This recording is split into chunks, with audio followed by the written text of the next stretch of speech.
Merci d'écouter RFI, il est 5h30 à Kinshasa, 6h30 à Saint-Étienne-du-Rouvray, 4h30 en temps universel. Sonia Ghezali. Bonjour à tous. Le choc et l'émotion en France après l'assassinat d'un prêtre dans la banlieue de Rouen. L'un des deux assaillants a été identifié. L'homme était connu des services antiterroristes. On y revient dès le début de cette édition. Reportage à suivre à Saint-Étienne-du-Rouvray, où le drame a eu lieu hier. La République démocratique du Congo, à quelques heures du retour d'Étienne Tshisekedi, après 2 ans d'absence, l'opposant historique rentre au pays. À Kinshasa, les militants de son parti, l'UDPS, se préparent. L'intensité de la violence a diminué au Soudan du Sud, mais la condition sécuritaire reste précaire. Les violences continuent, d'après les témoignages de plusieurs réfugiés qui ont réussi à fuir en Ouganda. C'est ce que rapporte le porte-parole du HCR de l'ONU, que l'on entendra dans les prochaines minutes. Une nuit passée derrière les barreaux pour la star congolaise Koffi Olomide, accusé d'avoir frappé une danseuse. Il a été arrêté hier. Certaines voix dénoncent son comportement belliqueux. On y revient dans ce journal avec l'un de nos correspondants à Kinshasa.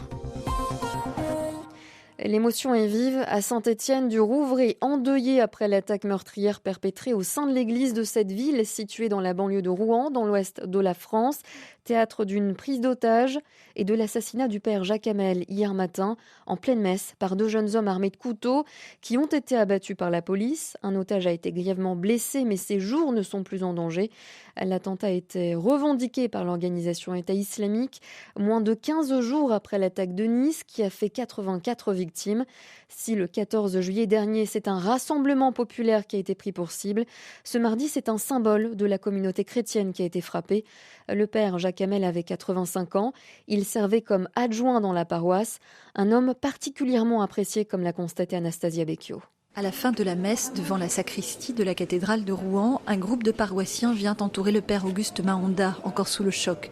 Le père Jacques Hamel était son adjoint à la paroisse de Saint-Étienne-du-Rouvray. C'est lui qui célébrait la messe lorsqu'il était absent ou en vacances, comme c'était le cas ce mardi. Un homme simple surtout, qui a toujours été au service des gens. Vous voyez son âge, 85 ans. Il aurait pu prendre tranquillement sa retraite, mais il a préféré continuer à être actif. Le père Jacques Hamel avait exercé son dernier poste de curé à la paroisse de Cléon, où se trouve l'usine Renault. Il y a 10 ans, il était venu s'installer à Saint-Étienne-du-Rouvray, cette fois comme adjoint, mais il n'avait pas pour autant ralenti ses activités. Baptême, mariage, enterrement et messe célébrés quasi quotidiennement. Il vivait au presbytère, à 2 pas de la mairie. Michel, les yeux rougis, et son époux Jean-Marie habitent juste en face. Il connaissait bien cet homme qu'ils l'écrivent comme gentil, dévoué et discret. C'était un homme vraiment exceptionnel. Mais quelqu'un vraiment très timide quand même, un petit peu. Mais discret. Il n'aurait jamais pensé faire la une des journaux ni de la télé. C'est pour ça que quand je le vois passer à la télé, là, je me dis, le pauvre père Hamel, il n'aurait jamais imaginé ça. Jamais. Michel et Jean-Marie repartent vers le presbytère, retrouver la nièce et la sœur du père Hamel qui étaient venus le chercher pour l'emmener en vacances ce mercredi. Anastasia Becchio, Saint-Étienne-du-Rouvray, RFI. Et sur le plan de l'enquête, l'un des 2 assaillants a été identifié. Le jeune homme âgé de 19 ans était connu des services antiterroristes. Il était assigné à résidence et portait un bracelet électronique. En 2015, il avait tenté de se rendre en Syrie par 2 fois et avait été mis en examen pour association de malfaiteurs en lien avec une entreprise terroriste. Plusieurs réactions dans le monde à la suite de ce drame, celle du président malien qui a fait part de sa compassion. Ibrahim Boubacar Keïta qui condamne, je cite, un acte terroriste et barbare et qui a réaffirmé l'engagement du Mali aux côtés de la France à lutter efficacement contre le terrorisme et l'extrémisme religieux. Le Mali frappé il y a quelques jours par une attaque à Nampala, 17 soldats y ont été tués. Les autorités annoncent avoir arrêté un dirigeant du groupe islamiste radical Ansardine, Mahmoud Bari, aussi appelé Abou Yahya. Son arrestation a eu lieu sur la route reliant Nampala à Dogofri. Il s'agit d'un proche du chef du groupe armé.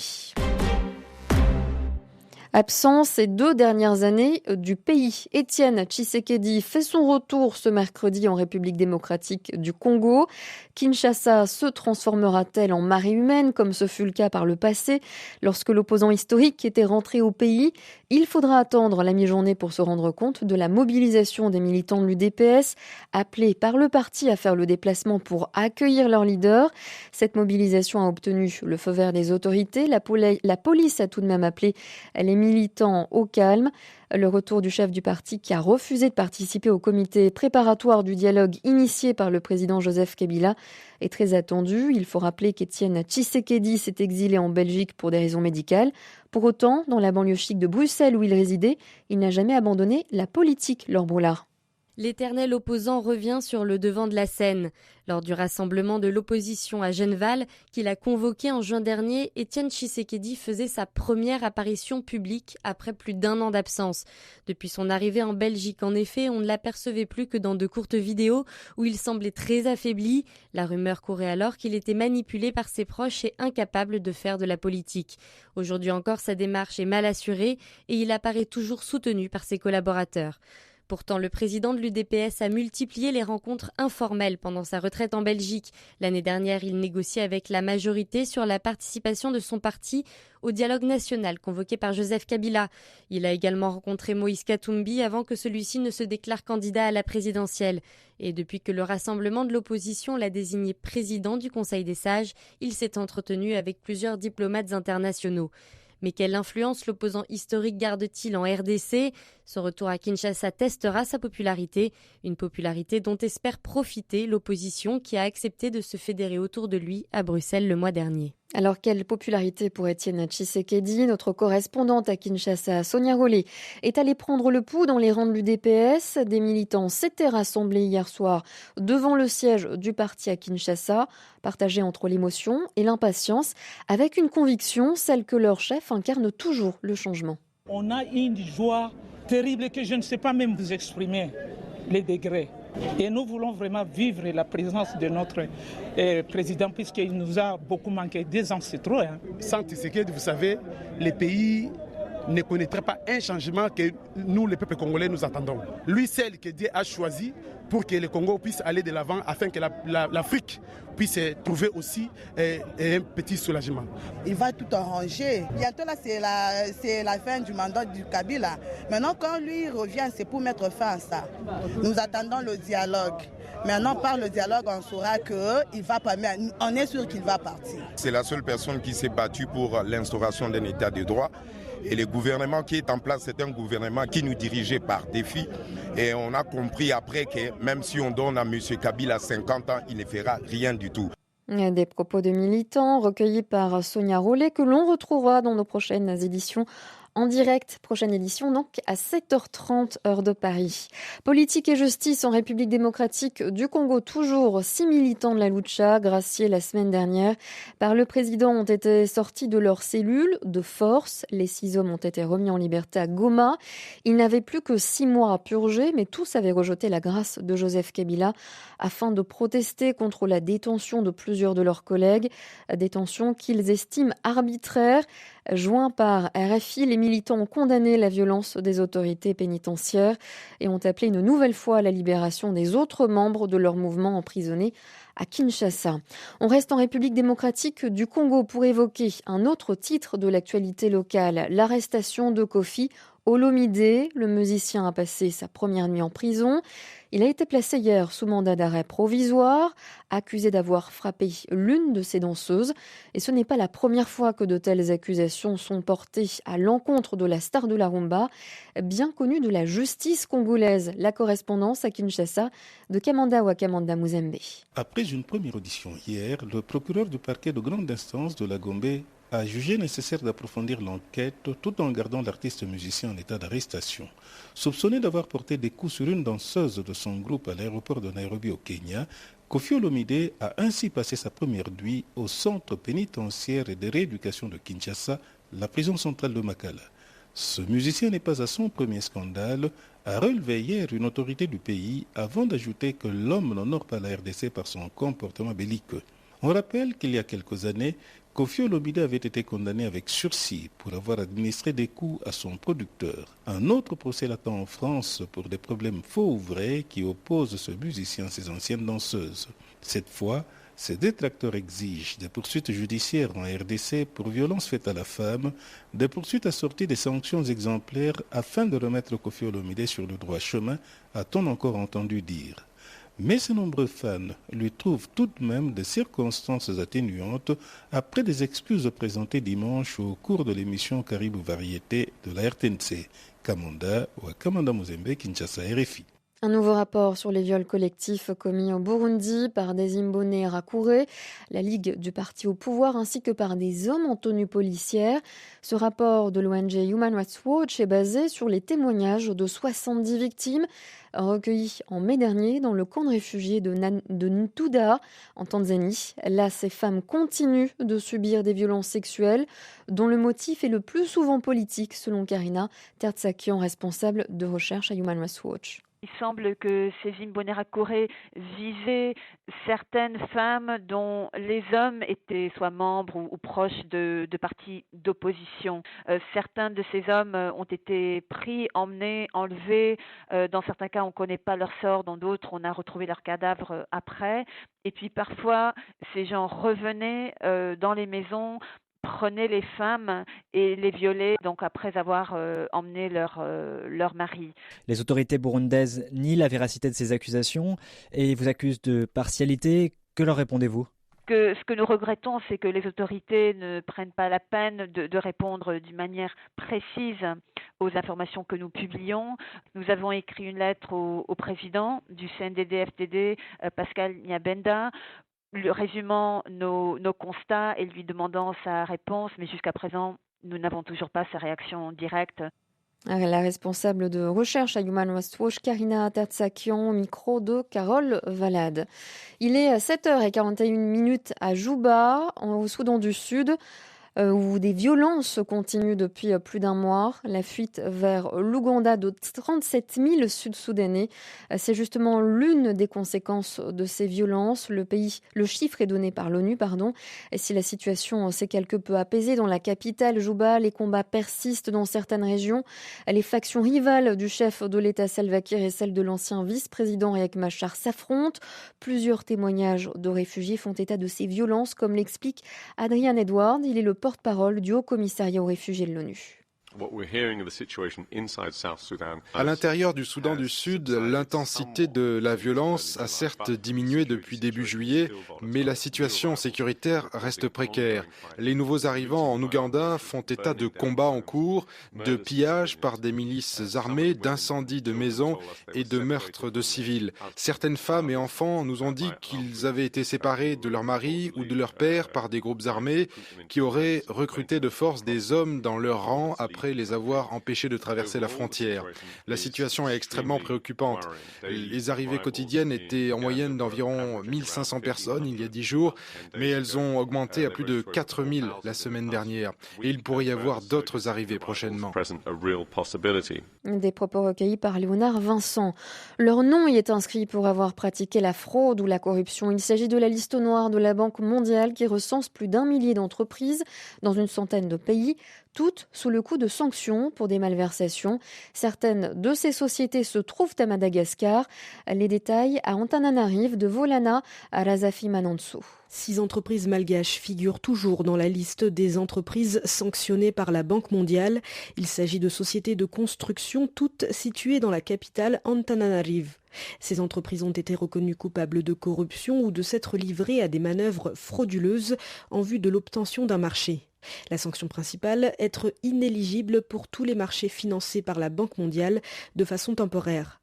Ainsi, une entreprise malgache verra sa sanction levée en 2023. Pour les 5 autres épinglés en 2013 ou 2014, aucune date concernant la levée de leurs sanctions n'est pour l'instant décidée. Pour Coralie Gevers, responsable de la Banque mondiale à Madagascar, l'institution se doit d'être redevable envers les contributeurs du fonds de l'IDEA, l'Association internationale de développement, et ses bénéficiaires, et a donc l'obligation d'investiguer toute malversation, détournement de fonds ou encore entorse aux procédures concurrentielles de passation de marché. En publiant cette liste noire, la Banque mondiale veut promouvoir une certaine transparence. Aujourd'hui, l'IDEA se classe parmi les 10 bailleurs de fonds les plus transparents au monde. Le montant annuel de financement de l'IDEA s'élève à 15 milliards de dollars par an. Vulana Razaf Manantsou, Antananarive, RFI. Il est 7h43 à Antananarive, 5h43 à Bangui. Au sommaire des 15 prochaines minutes, la revue de presse de Frédéric Couteau, à venir également le journal des sports, mais avant cela, il sera question de la Centrafrique. On en parle avec notre invité dans quelques secondes. Appelez-nous, exprimez-vous. Juan Gomez. Au pouvoir depuis 36 ans, Robert Mugabe vient de perdre ses plus fidèles alliés. Les anciens combattants de la guerre de l'indépendance n'hésitent plus à dénoncer son régime dictatorial. Est-ce le début de la fin pour Robert Mugabe ? À 92 ans, doit-il se retirer ? Nous lançons le débat. 33 9 693 693 70. Juan Gomez avec vous au téléphone tout à l'heure, à partir de 8h10 TU. RFI. Afrique Matin sur RFI. Sonia Ghezali. Et bonjour si vous nous rejoignez. On parle tout de suite de la République centrafricaine et de ses enjeux sécuritaires. Le sujet était hier sur la table du Conseil de sécurité à New York. Et si la situation politique s'est éclaircie avec l'élection démocratique du président Faustin Archange Touadéra il y a 6 mois, les Nations Unies ont choisi la vigilance. Le mandat des 12 000 casques bleus de la MINUSCA a été prolongé jusqu'au mois de novembre 2017. Ces soldats de l'ONU vont être en première ligne puisque les troupes françaises de Sangaris plient bagages en octobre prochain. Le Gabonais Parfait Onanga à Nyanga dirige la MINUSCA. Il répond aux questions de Christophe Boisbouvier. Parfait Onanga à Nyanga, bonjour. Bonjour. Alors les 12 000 casques bleus sont maintenus jusqu'en novembre 2017, je crois, avec un mandat musclé. Mais plusieurs pays du Conseil de sécurité ont fait enlever de la résolution la mention que votre force militaire pourrait intervenir de façon robuste avec des technologies modernes. Est-ce que ce n'est pas un problème ? Je ne crois pas que la question des technologies ait été totalement gommée de la résolution. Non, il y a une demande faite au secrétaire général et à son représentant ici, c'est-à-dire moi-même, de tout faire en sorte que les États qui enverraient des troupes ici en Centrafrique s'organisent pour qu'elles soient très bien équipées, bien entraînées, en raison précisément des menaces que ces forces pourraient rencontrer sur le terrain et en raison du fait qu'il y a encore beaucoup trop de groupes armés dans ce pays. Et par exemple, dans l'un des paragraphes du dispositif, on peut voir que le Conseil demande à la MINUSCA de se saisir et de confisquer, mais aussi de détruire des armes dont pourraient disposer ces groupes armés, y compris leurs munitions.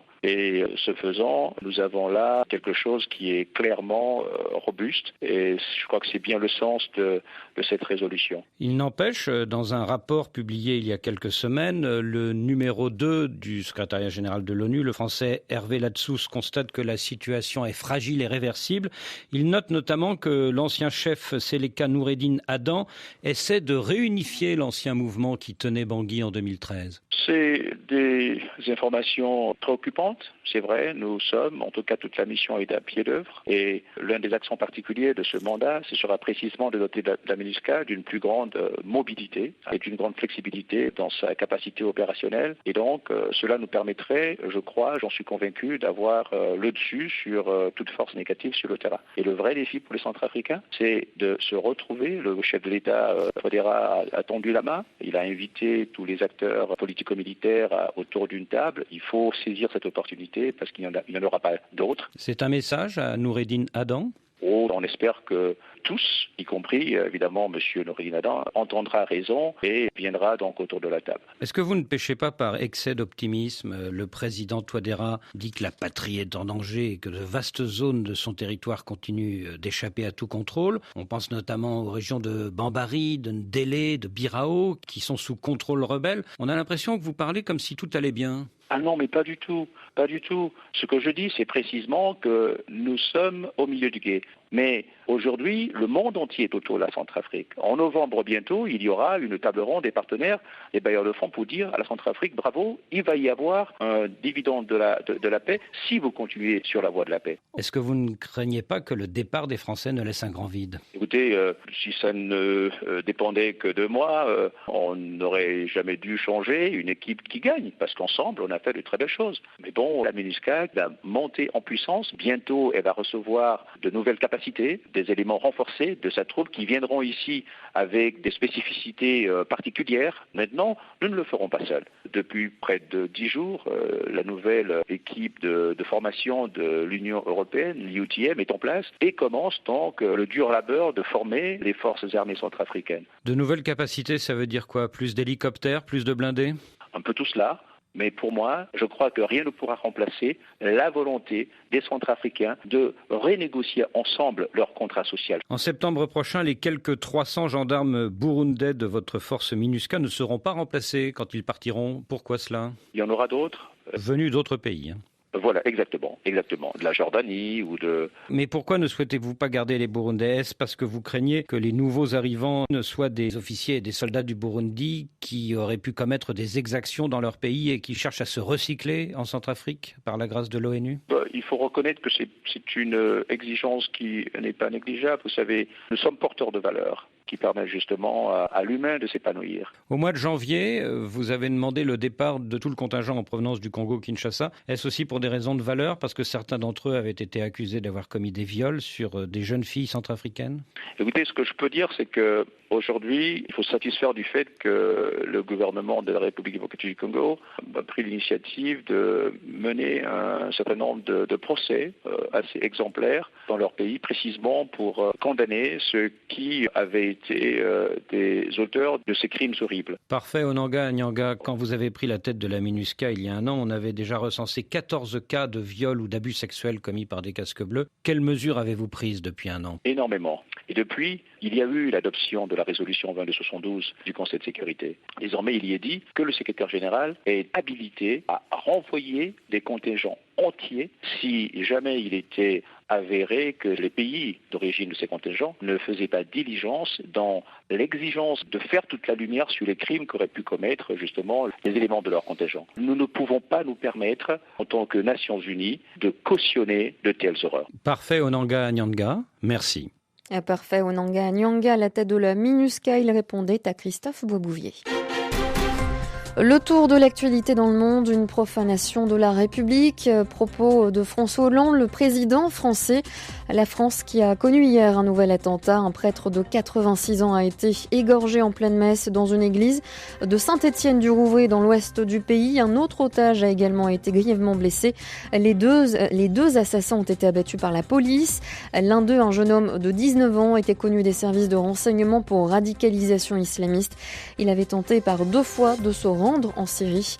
Les 2 hommes se sont réclamés de l'organisation État islamique qui a revendiqué l'attentat peu après. Autre gros titre de l'actualité aux États-Unis, Hillary Clinton est officiellement la candidate démocrate à la présidentielle de novembre. Sans surprise, l'ex-première dame a reçu l'investiture du parti à la Convention de Philadelphie. La réunion dure encore 2 jours. 6h52 à Paris. Frédéric Couteau est avec nous pour la revue de presse Afrique. Bonjour Frédéric. Bonjour Sonia, bonjour à tous. Et à la une, cette attaque contre une église en France. Un prêtre égorgé dans son église hier matin à Saint-Étienne-du-Rouvray, dans le nord-ouest de la France, par 2 djihadistes se réclamant de l'État islamique. L'émotion est grande sur le continent africain. Le président malien Ibrahim Boubacar Keïta a présenté hier sa profonde compassion à la France et a réaffirmé l'engagement du Mali aux côtés de la France à lutter efficacement contre le terrorisme et l'extrémisme religieux. L'émotion est grande également dans la presse. Pour le quotidien Aujourd'hui à Ouaga, en frappant la France 2 fois en l'espace de 2 semaines, l'État islamique espère l'avènement d'une guerre religieuse, l'une des guerres les plus dangereuses, meurtrières et difficiles à arrêter. À en mesurer par l'onde de choc ressentie en Europe, en Amérique et en Afrique, surtout que le principal de l'église de Saint-Étienne-de-Rouvray est un Congolais, l'abbé Auguste Mwanda Poiti, et que nombreuse est la communauté africaine qui vient prier dans cette église de Normandie. L'onde de choc, donc, pourrait avoir des conséquences terribles. D'Abidjan à Ouaga, en passant par Brazza et Kinshasa, le meurtre du vieil homme en soutane a provoqué la sidération, si ce n'est la colère, qui le dispute à l'incompréhension. Non content de mettre à mal la laïcité, pilier de la République, l'État islamique tente maintenant de formater les esprits à un affrontement confessionnel. Il faut savoir raison garder, renchérit le pays, pour ne pas jouer le jeu des djihadistes qui, on le sait depuis des lustres, font des pieds et des mains pour rallier tous les musulmans à leur cause, afin de provoquer une guerre de civilisation que tout le monde redoute. Mieux vaut faire bloc face à une telle attaque barbare, pour emprunter l'expression du Premier ministre Manuel Valls. Rappelons-nous, poursuit le pays, le groupe islamiste Boko Haram au Nigeria, qui dans sa furie s'en prend aveuglément aussi bien aux églises qu'aux mosquées, empêchant désormais toute lisibilité dans ses actions. Restons donc unis, conclut le quotidien burkinabé. C'est à ce prix que nous pourrons vaincre l'ennemi commun. Et à la une également, le retour de l'opposant Étienne Tshisekedi à Kinshasa. Après 2 années d'exil en Belgique pour raison médicale, l'opposant historique devrait arriver par avion privé à la mi-journée à l'aéroport de Njili. La police de Kinshasa a pris des mesures drastiques, pointe le site d'information congolais Direct CD. Seulement 15 personnes ont été autorisées à accéder à l'intérieur de l'aéroport. 40 personnes pourront prendre place devant les bâtiments et les sympathisants d'opposition de l'UDPS seront cantonnés au-delà de la chaussée. Comment analyser ce retour ? Pour le site guinéen lejeli.com, si la convergence de vues entre les opposants est bâtie autour de l'exigence exclusive et absolue du départ de Joseph Kabila, le retour de Tshisekedi sera plutôt une opportunité pour l'opposition. En effet, en l'absence de Katumbi, l'arrivée du vieux lion pourrait aider à réénergiser le camp des opposants. La flamme de la contestation pourra ainsi être entretenue. Et pour le pouvoir, cette perspective est d'autant plus inquiétante qu'Étienne Tshisekedi passe pour un vieux routier qui a plus d'une stratégie dans sa gibecière. Enfin, l'inquiétude grandit à propos du sort du journaliste burundais Jean Bigirimana. Au 5e jour de la disparition inexpliquée du journaliste, le directeur du groupe de presse Iwachu, Antoine Kabouaré, lance un appel aux autorités burundaises. Ce que nous demandons relève du droit, mais aussi de l'humanité, écrit-il. Jean Bigirimana n'est pas un criminel. Au chômage depuis quelques mois, cet ancien journaliste de la radio Rema venait d'être recruté par Iwachu, licencié en droit, garçon discret, travailleur. Jean est un père de famille. Que ceux qui le détiennent pensent à ses 2 petits garçons et à sa jeune épouse. Cette famille vit dans l'angoisse depuis 5 jours. Au nom de tout le groupe de presse Iwachu, implore encore Antoine Kabouaré, au nom de sa famille, nous demandons que la vie de Jean Bigirimana soit préservée et qu'il puisse recouvrer sa liberté. Frédéric Couteau, merci pour cette revue de presse Afrique. Restez avec nous sur RFI, on se retrouve dans quelques secondes. Le temps de marquer une courte pause avant le journal des sports.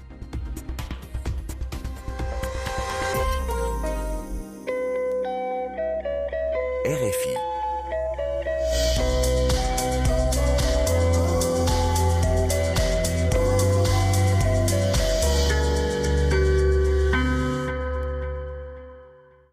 Vivez votre passion du sport avec MoneyGram, transfert d'argent.